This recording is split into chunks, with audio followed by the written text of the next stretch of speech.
हमारे नबी के पीठ पर कौन सी निशानी थी जिसे देखकर यहूदी थर थर कांपने लगे और उनका चेहरा पीला पड़ गया? चलिए जानते हैं। काबा के पास दादा अब्दुल मुत्तलिब हुजूर सल्लल्लाहु अलैहि वसल्लम को अपने बिस्तर पर बिठाते, प्यार से खिलाते पिलाते और कभी गोद में झुलाते थे। मक्का के लोग कहते, ये बच्चा दूसरों से बिल्कुल अलग है, न कभी झूठ बोलना, न शोर शराबे वाले खेलों में दिलचस्पी, हमेशा दूसरों की मदद करना, बड़ों और बुजुर्गों का अदब करना, ये हमारे नबी की पहचान थी। ये वही दौर था जब अल्लाह ने नन्हे मोहम्मद सल्लल्लाहु अलैहि वसल्लम को बचपन में ही यतीमी और जुदाई का दर्द दिया, ताकि सब्र, हिम्मत और अल्लाह पर भरोसे का पैगाम पूरी उम्मत तक पहुंचे। हर गम, हर आंसू उन्हें उस जिम्मेदारी के लिए तैयार कर रही थी जिनसे उन्हें पूरी इंसानियत का रहनुमा बनना था। मक्का का बाजार उस दिन भी रौनक से भरा था। काबा के पास बुतों के सामने लोग हाथ उठाकर रो रहे थे, मगर सामने रखा पत्थर खामोश था, न सुनता न जवाब देता। उसी भीड़ में हमारे प्यारे नबी सल्लल्लाहु अलैहि वसल्लम खड़े थे। बच्चे उन्हें खेलने के लिए बुला रहे थे,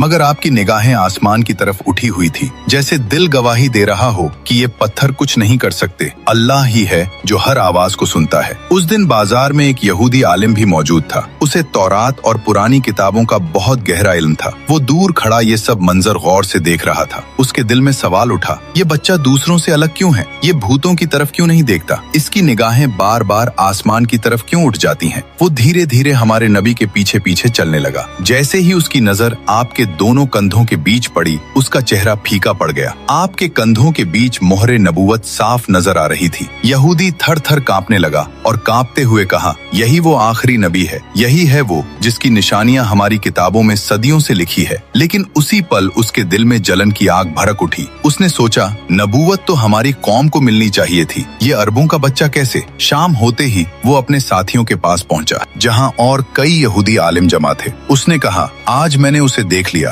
उस बच्चे की पीठ पर नबूवत का मोहर है। वो बुतों को नहीं मानता, उसकी निगाहें सिर्फ आसमान की ओर उठती है। वही आखिरी नबी है। ये सुनते ही बाकी आलिमों के भी चेहरे पीले पड़ गए। एक ने तौरात की इबारत पढ़ते हुए कहा, यहाँ लिखा है, मैं उनके भाइयों में से तुम्हारे जैसा एक नबी उठाऊंगा। भाइयों से मुराद बनी इजराइल के भाई हैं, यानी अरब, क्योंकि हजरत इस्माइल अलैहिस्सलाम और हजरत इसहाक अलैहिस्सलाम दोनों हजरत इब्राहिम अलैहिस्सलाम के बेटे थे। मतलब निशानी साफ तौर पर कुरैश की तरफ इशारा कर रही थी, यानी तुमने जिस बच्चे को देखा वो वाकई आखिरी नबी है। ये वही बच्चा है जो पूरी दुनिया में नबूवत का झंडा लहराएगा और अदलों, इंसाफ और मोहब्बत का पैगाम देगा। पूरी दुनिया उसकी मोहब्बत में दीवानी हो जाएगी। सुभान अल्लाह। दोस्तों, अगर आप भी नबी पाक के सच्चे दीवाने हैं तो दिल से लिखिए, आई लव मोहम्मद, और अगले पार्ट के लिए सब्सक्राइब जरूर करें।